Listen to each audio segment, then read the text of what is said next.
treatment for 8 months now, and beforehand he wasn't using his right side of his body, his right leg, right arm, he was always left.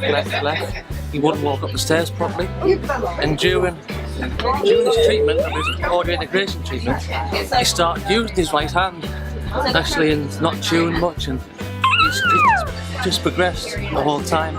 And just before Christmas, he's starting to non-verbal communicate, like leading us places and bringing things what he wants, such as food, or he started opening the fridge as well and bringing his juice out of the fridge to show he wants his juice.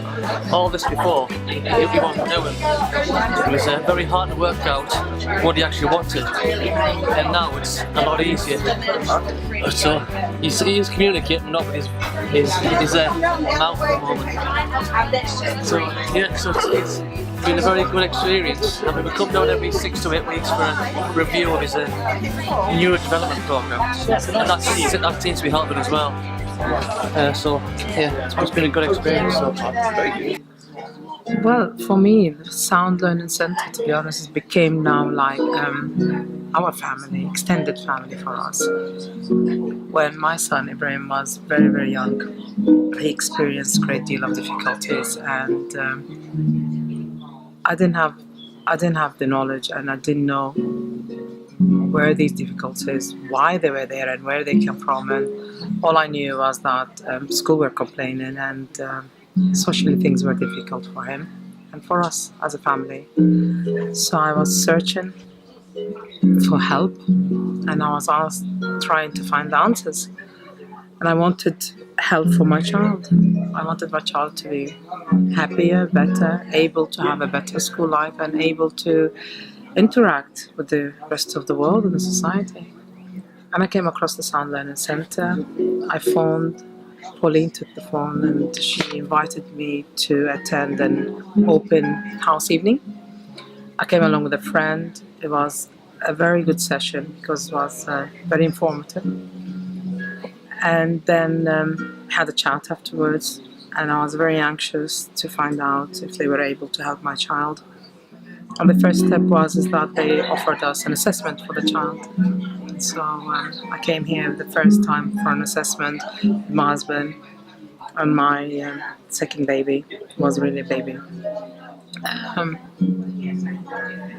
And the assessment was quite lengthy assessment. I was very anxious and nervous, but the staff were really very good because they were looking after me in reception while my child was in the room being assessed.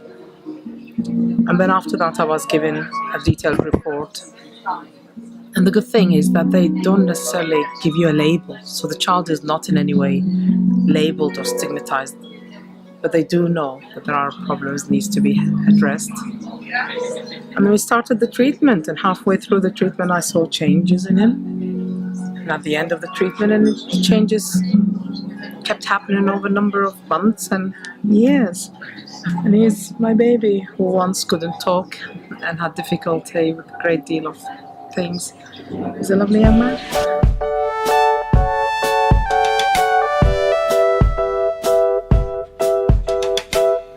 Hannah is 16 now, but up until the age of 15, she was struggling a great deal in school, and we knew it wasn't an intelligence issue, but despite having been referred, not with us asking, but just generally through the medical processes, they'd picked up issues.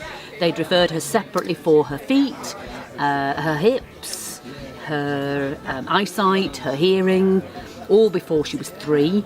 She'd had a tough birth. And really, I think all the signs should have been there, that they should have been looking for problems, but they hadn't sort of put the whole lot together to say that she was hypermobile, that she was dyslexic, etc. So we were just sort of struggling. Hannah was struggling with school. Even at 15, she was asleep by 4 o'clock when she got home from school because she was absolutely worn out with the effort of actually trying to cope with lessons. As we now know, through the Sound Learning Centre and a couple of other places that we got some advice from, she had processing delays because of her allergies. She hadn't put any weight on between the age of 6 months and 13 months, so she missed crucial developmental stages, which meant she never crawled, which involves cross-patterning and creating the links between the brain. And she didn't have binocular vision, so when she looked at that tree, she would see 2 trees, not 1 tree. If she looked at a person, they'd have 4 eyes, not 2 eyes. So of course she had problems reading because she was seeing 2 sets of everything. As a result of the work at the Sound Learning Centre, which thankfully we found out about, within days her breathing rate had gone from 70 a minute, which is hyperventilation, to 30 breaths per minute, and she's now down to a typical adult range of 15 breaths per minute. You're awake now, aren't you, after school? And you've managed to get through your GCSEs. A lot less stressed. Hugely less stressed, a lot less frustration and temper. And your grades in school, your mock exams and things, her grades have gone literally from a U and an F to some A stars. It's been quite magical, hasn't it? Yeah? So do you want to talk about what it's been like for you? It's been a lot more helpful, like with. Have you been able to understand things in school? Yeah, And what have your friends said about? it's much more improvement, like, yeah. And what did they say? They said when you wear your glasses you don't. Oh yeah, I don't stutter and stuff like when I'm talking and stuff, like help me to read as well.